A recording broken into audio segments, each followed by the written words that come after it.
Hi friends, welcome to stocks corner. ఇవాళ market updates క్విక్గా discuss చేద్దాం. Please check in to the video. ఇవాళ market updates కనుక చూసినట్లయితే ఈ రోజు మనకు ఆల్మోస్ట్ జియో పొలిటికల్ టెన్షన్స్ వల్ల ఇండియన్ ఇండిసెస్ అన్ని దాదాపుగా వాలటైల్గా కొనసాగాయి. సో ఎండింగ్కి వచ్చేసరికి కొంత నెగిటివ్ ట్రెండ్తో క్లోజ్ అయ్యాయి. సో మన మార్కెట్ అప్డేట్స్ కనుక చూసినట్లయితే సెన్సెక్స్ 411 పాయింట్స్ కరెక్ట్ అయ్యి 80,334 దగ్గర క్లోజ్ అయింది. నిఫ్టీ 50 140 పాయింట్స్ కరెక్ట్ అయ్యి 24,273 దగ్గర క్లోజ్ అయింది. బ్యాంక్ నిఫ్టీ 245 పాయింట్స్ కరెక్ట్ అయ్యి 54,365 దగ్గర క్లోజ్ అయింది. Nifty mid cap 100 1,058 points correct అయ్యి 53,229 దగ్గర క్లోజ్ అయింది.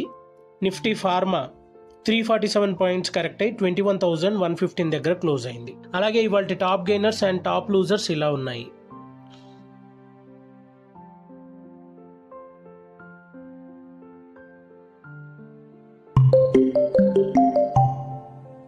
ఇవాళ మార్కెట్ ట్రెండ్ కనుక మనం గమనించినట్లయితే సో మార్నింగ్ నుంచి మార్కెట్ ఫ్లాట్గా ఓపెన్ అయినప్పటికీ సో ఇండియన్ ఈక్విటీ ఇండిసెస్ అన్ని దాదాపుగా మనకు వాలటైల్గా నడిచాయి. సో రేంజ్ బౌండ్గా మనకు ట్రేడ్ అయ్యాయి.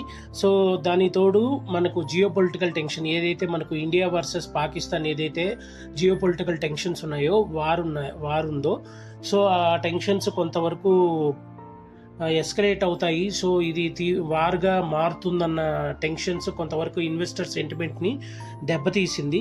సో లాహోర్లో మన Indian forces air defence system neutralize అయిందన్న వార్తతో ఇండియన్ ఇన్వెస్టర్స్ కి కొంత సెంటిమెంట్స్ అన్నగిల్లింది. అలాగే దీంతో పాటు so US federal reserve chief వాళ్ళ ఎకానమీ గురించి స్టేట్మెంట్స్ ఇచ్చారు. యుఎస్ ఎకానమీ గురించి సో అక్కడ పెరుగుతున్న ఇన్ఫ్లేషన్ గురించి అలాగే లేబర్ మార్కెట్ రిస్కుల గురించి వాళ్ళ ఎకానమీ మీద అది ఎలా ఇంపాక్ట్ పడుతుందన్న స్టేట్మెంట్స్ ఇవ్వడంతో సో ఇన్వెస్టర్ సెంటిమెంట్ కి ఇంకా యాడ్ అయింది నెగిటివ్ గా.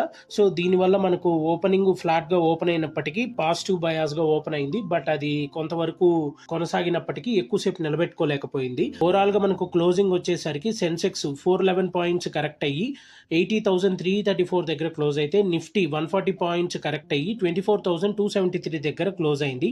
నిఫ్టీలో గనక మనం లూజర్స్ చూసినట్లయితే శ్రీరామ్ ఫైనాన్స్, ఎటర్నల్ అంటే Zomato, M N M, Tata consumer, Adani enterprises. అలాగే గెయినర్స్ కనుక చూసినట్లయితే HCL technologies, Kotak Mahindra bank, Titan company, Axis bank, coal India ఇలా ఉన్నాయి.